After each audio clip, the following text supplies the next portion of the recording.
नमस्कार, स्वागत है आप सबका दिन भर की तमाम बड़ी और अहम खबरों के साथ। मैं हूं कवींद्र। शुरुआत हेडलाइन से। पहले दौर के चुनाव में भारी मतदान, पश्चिम बंगाल में 80 और असम में 70% वोटिंग। गोगोई, सोनोवाल समेत 672 उम्मीदवारों की किस्मत दांव पर।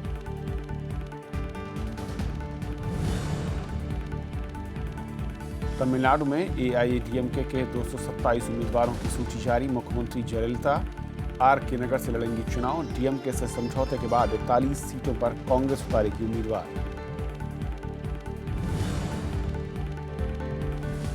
जम्मू कश्मीर में महबूबा मुफ्ती बनी पहली महिला मुख्यमंत्री। निर्मल सिंह को दोबारा उप मुख्यमंत्री का पद। 2 महिलाओं समेत 22 मंत्रियों ने ली शपथ।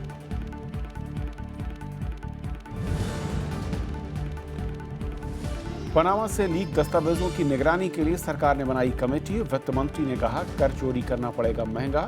कांग्रेस ने की सुप्रीम कोर्ट की निगरानी में समयबद्ध जांच की मांग।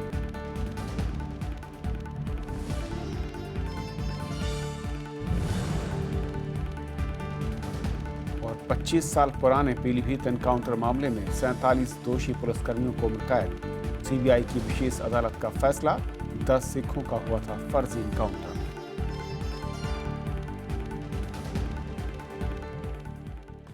और आइए देखते हैं पहली खबर।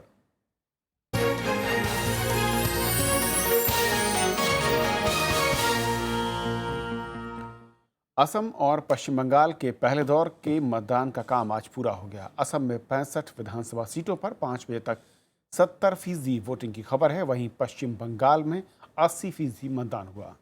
चुनाव आयोग ने कहा है कि मतदान शांतिपूर्ण रहा है और कहीं से भी हिंसा की कोई खबर नहीं है।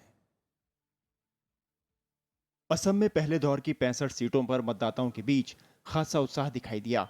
मतदान केंद्रों पर सुबह से ही लंबी कतारें दिखाई दी। मतदान केंद्रों पर सुरक्षा के पुख्ता इंतजामों के बीच लोगों ने मताधिकार का इस्तेमाल किया। विकास के मुद्दे पे ठीक है। यहाँ अमन शांति चयन के लिए वोट किया हूँ।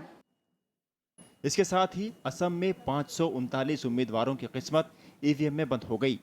इस दौर में कई दिग्गज राजनेताओं की किस्मत दांव पर लगी है। इसमें तीताबर सीट से मुख्यमंत्री तरुण गोगोई, माजुली सीट से बीजेपी के सर्बानंद सोनोवाल और असम गण परिषद के अध्यक्ष अतुल बोरा शामिल हैं। I don't think there is no need. Every time he claims that I would be the kingmaker, every time he fails, this time also he'll fail. I've been making very clear, we'll form the government on our own. तो किसी भी हालत में कांग्रेस सरकार बनाने इस बार जनता नहीं देंगे और विकास के लिए सिर्फ बीजेपी को ही वो सत्ता में लाएंगे। इधर पश्चिम बंगाल में पहले दौर की 18 विधानसभा सीटों पर वोटिंग हुई। नक्सल पीड़ित इलाके की इन सीटों पर सुरक्षा के पुख्ता इंतजाम किए गए। चुनाव आयोग ने 1962 मतदान केंद्रों को संवेदनशील घोषित कर रखा था। सुरक्षा कारणों से 13 सीटों पर वोटिंग 4 बजे ही खत्म हो गई। इसके बावजूद बुजुर्गों के साथ साथ महिलाओं और युवाओं ने बेहद उत्साह के साथ वोटिंग में हिस्सा लिया। In our electoral system, the vote is an important thing. So we have to give vote so that we can choose the candidate who will go to the Vidhan Sabha and they will represent us. पश्चिम बंगाल में सोमवार को हुए मतदान में 133 उम्मीदवारों का भाग्य EVM में बंद हो गया है। चुनावी प्रक्रिया की निगरानी के लिए 14 सामान्य पर्यवेक्षक, 676 माइक्रो पर्यवेक्षक, 210 सीसीटीवी और मतदान की वीडियो रिकॉर्डिंग की गई है। विशाल दहिया के साथ प्रणव गोस्वामी, राज्यसभा टीवी। तो असम और पश्चिम बंगाल में भारी मतदान की खबर है। चुनाव आयोग के मुताबिक अंतिम आंकड़े आने पर मतदान का ये फीसद कुछ और बढ़ सकता है। Polling percentage at 5 p.m. reported is 70% and reports are trickling in. So this would be compiled in a short while and will be intimating you the final percentage. As far as West Bengal is concerned, the polling percentage is at 5 p.m. was 80% and again here 80. And again here, as I told you, as the reports are trickling in for Purlia. तो आसाम और पश्चिम बंगाल में पहले दौर की voting और उसके रुझानों पर और बातचीत करेंगे। हमारे साथ स्टूडियो में खास मेहमान हैं जयंता घोषाल साहब, एडिटर हैं आनंद बाजार पत्रिका से। आनंद जयंत साहब, स्वागत है आपका। लेकिन सबसे पहले चलेंगे पश्चिम बंगाल और असम, जहां पर हमारे सहयोगी संवाददाता वहां पर आज दिन भर नजर रखे हुए थे। विशाल दहिया जोरहाट से हमारे साथ जुड़ रहे हैं और साथ ही साथ हमारे सहयोगी प्रणव इस वक्त जुड़ रहे हैं पुरुलिया से। विशाल, सबसे पहले आपसे, आसाम अगर मैं कहूँ पहले दौर में 70% मतदान जिस बेल्ट में ये चुनाव हुआ है, किस तरीके से आपने देखा दिन भर वहाँ पर, और इस परसेंटेज के बाद जो कैंप है, मैं कहूँ पॉलिटिकल कैंप, वहाँ पर किस तरह की सुगबुगाहट या क्या संकेत दिखते हैं? देखिए, ये जो इलाका है कविंद्र, ऊपरी आसाम का, जो ब्रह्मपुत्र और बराक वैली में जो ये 65 सीटें थी जहां आज मतदान हुआ है, वहां मतदान का जो प्रतिशत है, यानी कि मत प्रतिशत जो है वो लगभग इसी के आसपास रहता है। काफी भारी संख्या में लोग निकल कर बाहर आते हैं और 70% का जो आंकड़ा है वो भी और थोड़ा सा ऊपर जाएगा, क्योंकि अब से थोड़ी देर पहले हम आसाम नागालैंड बॉर्डर जो है, जिसे संवेदनशील इलाका माना जाता है, जोरहाट जिले की 2 विधानसभा क्षेत्र हैं जो इस बॉर्डर एरिया में स्थित हैं, वहां हम लोग मौजूद थे और वहां भी हमने जो इंटीरियर का इलाका है, जो ग्रामीण अंचल है, वहां भी लंबी संख्या में, लंबी कतारों में लोग लगे हुए देखे हमने 5:30 से 6 बजे के आसपास।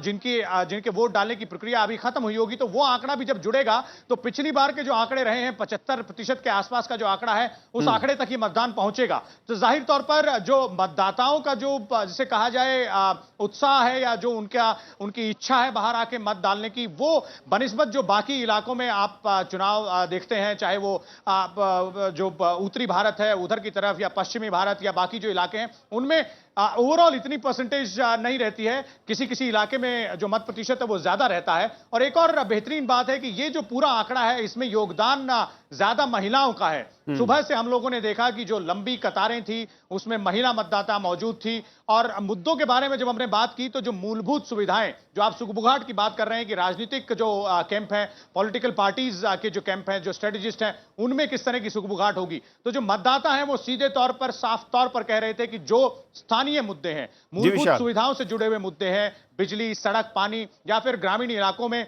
स्वास्थ्य की सुविधाएं हो, युवा जो वोटर खासतौर पर है उसके लिए जो रोजगार का जो मुद्दा है वो सबसे बड़ा मुद्दा था। तो इन मुद्दों की लाइन पर, इन मुद्दों के आधार पर जो मतदाता हैं उन्होंने अपने मताधिकार का प्रयोग किया है। और शायद इन्हीं मुद्दों के हिसाब से, और जो ये आंकड़े हैं, इस हिसाब से जो राजनीतिक पार्टियों के जो स्ट्रेटेजिस्ट हैं, जो रणनीतिकार हैं, शायद वो अंदाजा लगा पाएंगे कि उनके उम्मीदवारों का और उनकी पार्टी का भविष्य इस पहले चरण में क्या रहा। विशाल और प्रणव, अगर मैं कहूँ पश्चिम बंगाल की बात, वहाँ पर 80% फिलहाल जो जानकारी है, ये आंकड़ा और बढ़ सकता है। कमोवेश वहाँ पर भी भारी मतदान अमूमन होता रहा है। इस बार जिस बेल्ट पर आप हैं, जो आपने पूरा दौरा किया, ये आंकड़े क्या इशारा करते हुए दिख रहे हैं? जी देखिए, यूं तो पश्चिम बंगाल में हमेशा से ही मतदान बहुत ज्यादा होता है और यही हमेशा इसी अच्छा यह संकेत, ये जो अच्छे संकेत हैं, बेहतरीन संकेत है, हमेशा से यहाँ के वोटर्स की तरफ से निकल कर आता है कि उनकी जो आस्था है लोकतंत्र के इस पर्व में हिस्सा लेने की, शामिल होने की। यहाँ अगर हम ऑफिशियली अगर जो भी आंकड़े आ रहे हैं उसको कहें, 5 बजे तक 80% मतदान हुआ है। ग्रामीण इलाकों में ये जो प्रतिशत है 90% तक जा सकता है, जो इस बात को और ज्यादा इसलिए महत्वपूर्ण हो जाता है क्योंकि ग्रामीण इलाके जहां की लेफ्ट एक्सट्रीमिज्म एक टाइम पर बहुत ज्यादा हावी था, वहां पर चुनावों के बहिष्कार की धमकियां दी जाती रही। इसके बावजूद भी हालांकि पिछले 3-4-5 सालों में यहाँ शांति हुई है। ये वापस से जिसको कहा जाए मुख्य धारा में ये पूरा रीजन आया है और इसके बाद भी ग्रामीण इलाकों में इतने ज्यादा वोट पड़ना, ये अपने आप में एक बहुत अच्छी बात है। जहां तक यहाँ के मुद्दों की हम बात करें, पिछली बार क्योंकि टीएमसी को 9 सीटें मिली थी 18 में से और टीएमसी कांग्रेस ने साथ मिलकर चुनाव लड़ा था, कुल 12 सीटें मिली थी उस गठबंधन को। इस बार पूरे सियासी समीकरण बदले हुए हैं। जो पिछली बार साथ थे, इस बार वो अलग हैं। इस बार सीपीएम और कांग्रेस मिलकर चुनाव लड़ रही है इस पूरे क्षेत्र में। एक वक्त ये लेफ्ट फ्रंट का एक मजबूत किला हुआ करता था जिसे 2011 में तोड़ा टीएमसी ने। इस बार हालांकि पहली बार विचारधाराओं के अलावा, कि पश्चिम बंगाल में चुनाव विचारधाराओं के आधार पर लड़े जाते हैं, इस बार पहली बार भ्रष्टाचार का मुद्दा सबसे ऊपर है इन अगर चुनावों में। करप्शन इस बार बड़ा मुद्दा रीजन की बात यहाँ पर करें, दिख रहा है, विकास खासतौर जैसे पर जो विकास की हादसा कमी वहां पर जैसे हुआ मुद्दे उसके हैं, बाद रोजगार। पहले दौर में मैं लौटूंगा पड़ा हूँ आपके पास, लेकिन फिलहाल अभी के लिए बहुत बहुत शुक्रिया आपका, और विशाल दहिया बहुत बहुत शुक्रिया आपका आसाम से ताज़ा अपडेट हम तक पहुँचाने के लिए। जयंत साहब, अगर मैं जो हमारे दोनों सहयोगी बता रहे थे कि रफ्तार बढ़ सकती है, आंकड़ा 5-6% तक और बढ़ सकता है, पश्चिम बंगाल के अगर लिहाज कहूँ, हर बार हमने देखा वोटिंग परसेंटेज बाकी राज्यों से काफ़ी हाई रहता है। इस बार ये हाई वोटिंग परसेंटेज आपकी नज़र में क्या कहता है? क्या बाकी राज्यों की तरह एंटी इनकम्बेंसी की बात होती है, या यहाँ पर कैडर जो है वो पूरा दम लगाकर बाहर निकलता है और शायद यही वजह होती है? देखिए, मतलब जनरली हम लोग कहते हैं कि ज़्यादा प्रतिशत वोट मतलब है एंटी इनकम्बेंसी, लेकिन ये थोड़ा ओवर सिंप्लीफिकेशन भी कभी कभी हो जाता है, क्योंकि बहुत सारे फैक्टर्स चुनाव के वोटिंग बिहेवियर में रहता है। इस बार पश्चिम बंगाल के चुनाव में जैसे आपके पत्रकार भी कह रहे हैं कि भ्रष्टाचार एक बहुत बड़ा मुद्दा बन गया है, और वो शहर से गांव तक जैसे अलायंस होने के कारण ये मैं पहली बार बहुत साल बाद ऐसे चुनाव देख रहा हूं जहां गांव-गांव तक ये संदेश जा रहा है कि ये सरकार भी जो परिवर्तन नहीं है, ये तो पतन है। ये जो स्लोगन, और ये जैसे भाजपा भी कह रहे हैं, अलायंस भी कह रहे हैं, तो ममता के खिलाफ जो डिवीजन ऑफ वोट होने का जो संभावना, कांग्रेस और सीपीएम अगर अलग रहते, वो संभावना भी इस बार बहुत खत्म हो गया है। कि मेन बीजेपी तो मार्जिनल पार्टी है पश्चिम बंगाल में, बीजेपी भी मानते हैं, लेकिन कांग्रेस और सीपीएम का वोट अगर डिवीजन होता तो ममता के लिए बहुत फायदा होता। तो ये समस्या है, लेकिन आपको ये भी ध्यान में रखना पड़ेगा कि जो एरिया जहां वोट हो रहा है वो पहले माओइस्ट मतलब अध्युषित इलाका माना जाता था, और अभी ममता बनर्जी के 5 साल जो राज हुआ है, क्योंकि सीपीएम के खिलाफ ममता बनर्जी ने जो मूवमेंट किया था उसको माओइस्ट ने भी सपोर्ट किया था, लेकिन 5 साल में ममता का रुख जो माओइस्ट के साथ, उसमें भी बहुत बड़ा परिवर्तन आ गया है। तो अभी लोग जो है वहां के वो माओइस्ट पॉलिटिक्स जो as opposition politics against CPM मैं देखा था और हम लोग देखे थे, वो आज नहीं है। तो गांव वाले को भी जो जागरूकता है वोट देने का, जो वो एक अलग माहौल भी है। तो देखिए, वहां कुछ इंसिडेंट भी हुआ है आज, और मतलब चुनाव आयोग कह रहे हैं कि ये शांतिपूर्ण है और सब ठीक है, लेकिन पत्रकारों के ऊपर हमला हुआ है और कैमरामैन का कैमरा छीन लिया गया है। तो यूजुअली ये तो रूलिंग पार्टी करते हैं, ऑपोजिशन पार्टी तो करते नहीं है। तो ये जो मीडिया वर्सेस रूलिंग पार्टी का जो वहां दिखा दिया आज, और कलकत्ता का हर चैनल में आप देख पाएंगे कि क्या क्या हुआ है, तो लोग कह रहे हैं कि ये एक डेस्परेशन रूलिंग रेजिम का है, अदरवाइज ये क्यों हुई है, ऐसे होता। फर्स्ट फेज जो है डेस्परेशन दिखा रहा है, खतरा दिखा रहे हैं। लेकिन मैं ये नहीं कह रहा हूं कि ये जो वोट है ये कंप्लीटली एंटी ममता और वो एंटी ममता स्वीप कर रहा है। लेकिन आपका गठबंधन के बाद वहां पर लड़ाई मुश्किल हो गई, जो लड़ाई लास्ट टाइम नहीं था वो लड़ाई इस बार है। अब मैं असम पे एक सवाल चाहूंगा आपसे जानना। असम के लिहाज से देखें तो बीजेपी पहली बार ऐसा लग रहा है कि उम्मीद के साथ उतर रही है। इससे पहले चुनाव लड़ती रही, लेकिन वो एक महज औपचारिकता दिखता था। जैसा कि विशाल कह रहे थे कि आंकड़ा काफ़ी ज़्यादा बढ़ रहा है असम में, वोटिंग जो परसेंटेज है इस बेल्ट में, यानी कि पहले फेज में किस तरीके की उम्मीदें आप देखते हैं, और क्या वहाँ पर सरकार के खिलाफ जो बड़े मुद्दे हैं जिनकी चर्चा विशाल कर रहे थे, वो आपको लगता है कि बहुत गंभीर हैं? देखिए, ये गंभीर मुद्दा है। आप आज जो चुनाव हुआ है असम में, ये पूरी असम की बिग पिक्चर नहीं है। तो अगर आज हम कह देंगे कि आज के जो वोट हुआ है ये तरुण गोगोई के खिलाफ है और BJP is coming to power, वो भी एक स्वीपिंग जनरलाइजेशन हो जाएगा।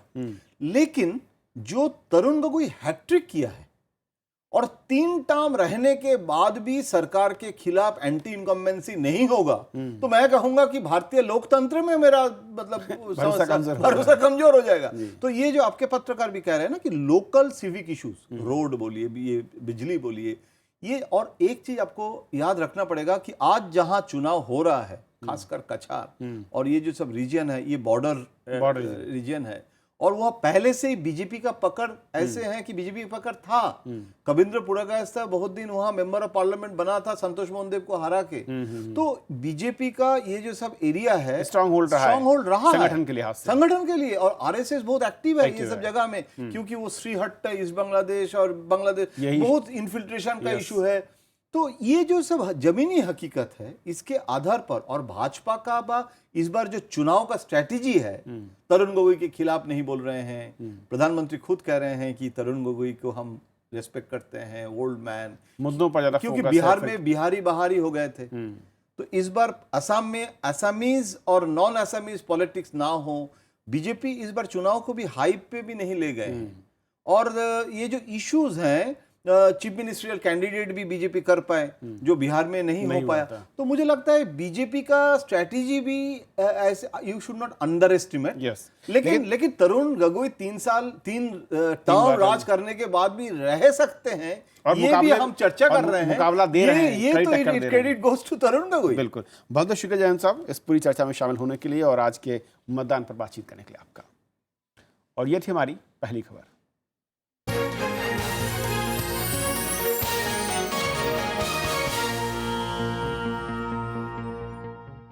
उधर तमिलनाडु में सत्ताधारी एआईएडीएमके ने 227 उम्मीदवारों की सूची जारी कर दी है। 234 सीटों के लिए हो रहे चुनाव में पार्टी ने 7 सीटें सहयोगी दलों के लिए छोड़ी हैं। उधर डीएमके ने कांग्रेस को 41 सीटें दी हैं।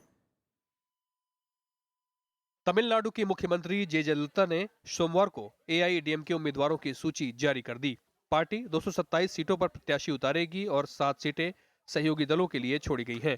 जयललिता आरके नगर सीट से दोबारा चुनाव लड़ेंगी। पार्टी पुडुचेरी की सभी 30 सीटों पर भी उम्मीदवार उतारेगी। वहीं एआईएडीएमके केरल की 7 सीटों पर भी चुनाव लड़ेगी। उधर चेन्नई में सोमवार को डीएमके प्रमुख एम करुणानिधि और कांग्रेस नेता गुलाम नबी आजाद की मुलाकात में दोनों दलों के बीच सीट बंटवारे पर सहमति बन गई। डीएमके ने कांग्रेस को 41 सीटें दी हैं। हालांकि दोनों दल अब तक सीटों का चुनाव नहीं कर पाए हैं। कांग्रेस पिछले विधानसभा चुनाव में 63 सीटों पर लड़ी थी, जिसमें से उसे 5 पर जीत मिली।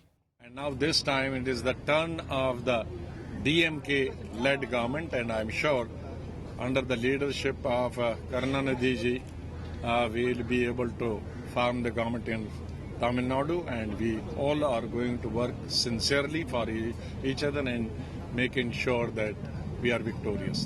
तमिलनाडु में 16 मई को चुनाव होना है और 19 मई को नतीजे आएंगे। अखिलेश सुमन, राज्यसभा टीवी। और फिलहाल एक छोटा सा ब्रेक के उस पार दिन भर की दूसरी बड़ी खबरें।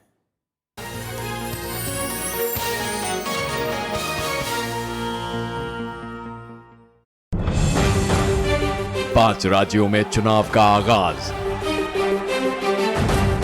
सरकार के काम पर मतदाता की आवाज।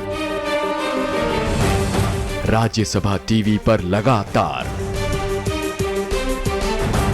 पल पल की खबर, हर खबर का असर, भरोसेमंद चेहरे, शानदार विश्लेषण। देखिए लोकतंत्र 2016 सोमवार से शुक्रवार शाम 7:30 पर सिर्फ राज्यसभा टीवी पर।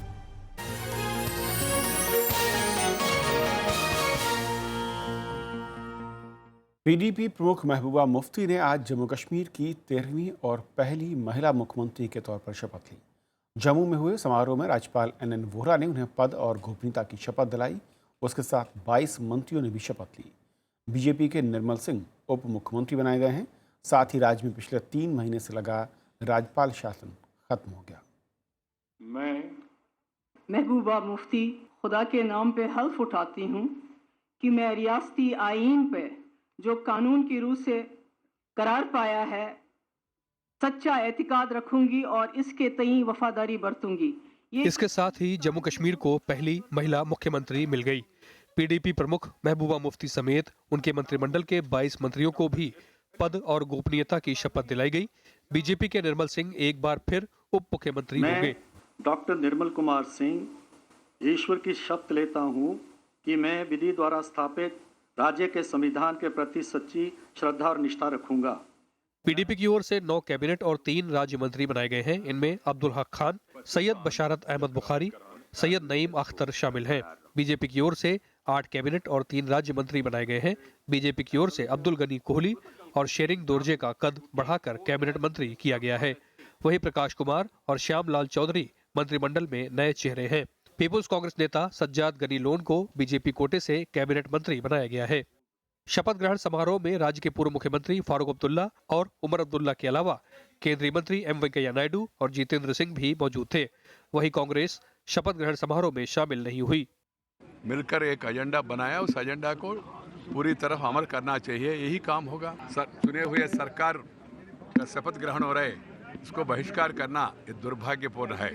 और मैं कहना चाहता हूँ कांग्रेस मित्रों को, उन्होंने जो कारण बताया वो कारण सचमुच में कोई कारण नहीं है। मैंडेट का सम्मान तो भारतीय जनता पार्टी खुद ही नहीं कर रही। भारतीय जनता पार्टी ने जिन मुद्दों पर चुनाव लड़ा था और जिस तरह से उन्होंने पीडीपी से सरकार बनाई है, वो तो मैंडेट के बिल्कुल विरुद्ध और विपरीत है।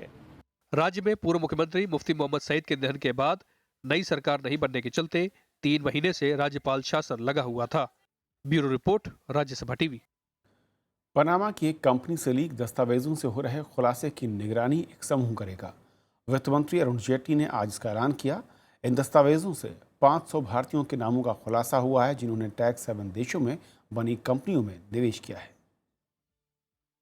विकीलीक्स के बाद पनामा की एक कंपनी से लीक हुए दस्तावेजों ने दुनिया भर में खलबली मचा दी है। इनमें 500 भारतीयों समेत दुनिया के कई बड़े नेताओं के नाम हैं। इनमें टैक्स हेवन की कंपनियों से इन लोगों के रिश्तों के बारे में खुलासा किया गया है। इनमें व्लादिमीर पुतिन, शी जिनपिंग और फुटबॉलर लियोनेल मेसी जैसी बड़ी हस्तियां शामिल हैं। भारत के कई नेताओं, उद्योगपतियों और बॉलीवुड हस्तियों के नामों का भी खुलासा हुआ है। ये बात सही है तो इसके ऊपर जांच करो, कार्रवाई हो, और इसी के आधार पर अब सभी बाकी जितने भी जिसको आप टैक्स हेवन कहते हैं, मतलब जहाँ पे पैसे अगर इंडियंस का है, तो सबका भी जांच हो, जो वायदा उन्होंने ही किया था। ये जानकारियां पनामा के लॉ फर्म मोसाक फोंसेका से लीक हुए दस्तावेजों के आधार पर सामने आई है। ये दस्तावेज जर्मनी के एक अखबार से होते हुए international consortium of investigative journalism के पास पहुंचे। दस्तावेजों में इसका जिक्र है कि रसूखदार लोग किस तरह अपनी संपत्तियों को छुपाते हैं ताकि उन्हें टैक्स नहीं देना पड़े। वित्त मंत्री अरुण जेटली ने इन खुलासों पर नजर रखने के लिए एक निगरानी समूह बनाने का ऐलान किया है। CBDT, CIU, FIU और RBI ऐसे कई संस्थाओं के जिसका वित्त मंत्रालय से संबंध है और इस विषय से संबंध है, उस मल्टी एजेंसी ग्रुप को बनाया है जो इसको कंटिन्यूअसली मॉनिटर करेगी और मंत्रालय को भी और प्रधानमंत्री कार्यालय को भी इसकी जानकारी देगी। पनामा खुलासे पर कांग्रेस ने सरकार के निगरानी समूह को खारिज कर दिया है। पार्टी ने सुप्रीम कोर्ट की निगरानी में जांच कराने की मांग की है। कांग्रेस ये मांग करती है कि सरकार और प्रधानमंत्री एक समयबद्ध सीमा के अंदर इन 500 खाता धारकों की जांच भी उच्चतम न्यायालय यानी सुप्रीम कोर्ट की खंडपीठ से करवाए। काले धन की जांच कर रही एसआईटी ने भी नए खुलासों पर गौर करने की बात कही है। Bureau report, Rajya Sabha TV. Rajya Sabha में आज 2 नवनिर्वाचित सदस्यों को शपथ दिलाई गई, जिसमें केरल से राज्यसभा के लिए चुने गए पूर्व केंद्रीय मंत्री ए के एंटनी और नागालैंड से एनपीएफ के केजी केनी शामिल हैं। केरल से कांग्रेस की तरफ से पूर्व केंद्रीय मंत्री ए के एंटनी फिर से राज्यसभा में आए हैं। वो 2005 से लगातार 2 कार्यकाल तक राज्यसभा सदस्य रहे। वो इससे पहले 1993 से 1995 तक उच्च सदन के सदस्य रह चुके हैं। नागालैंड से राज्यसभा की एकमात्र सीट के लिए नागा पीपल्स फ्रंट यानी एनपीएफ की तरफ से केजी केनी राज्यसभा पहुंचे हैं। राज्यसभा सदस्य के तौर पर उनका ये पहला कार्यकाल है।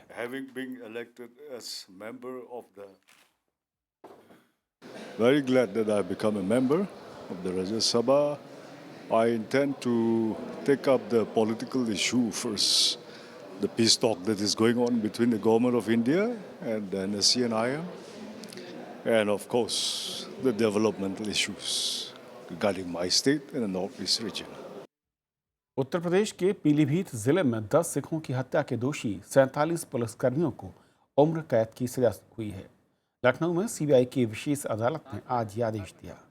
मामले में कुल 57 पुलिसकर्मी आरोपी थे, लेकिन सुनवाई के दौरान 10 की मौत हो गई। अदालत ने दोषी पुलिसकर्मियों पर जुर्माना भी लगाया है। इनसे 14 लाख रुपए पीड़ित परिवारों को दिए जाएंगे। ये मामला 1991 का है। सिख तीर्थयात्री पटना साहिब और हजूर साहिब से दर्शन कर लौट रहे थे और पीलीभीत के पास पुलिस ने इन्हें बस से उतारकर जंगलों में ले जाकर गोली मार दी थी। पुलिस ने इन्हें एनकाउंटर के तौर पर पेश किया था, लेकिन पीड़ित परिवारों की मांग के बाद मामला सीबीआई अदालत पहुंचा था। जो लोग HSO रैंक के थे उस समय उनके ऊपर 11 लाख रुपए का जुर्माना किया गया है। जो लोग SI रैंक पे थे उनके ऊपर 8 लाख रुपए का जुर्माना किया गया है तथा जो लोग कांस्टेबल रैंक पे थे उनके ऊपर 2,75,000 रुपए का जुर्माना किया गया है। 25 साल बाद कोर्ट ने फैसला किया, पर हम जो चाहते थे हमारे मन में था इन लोगों को फांसी की सजा होनी चाहिए, तो हम आगे हाई कोर्ट में अपील करेंगे।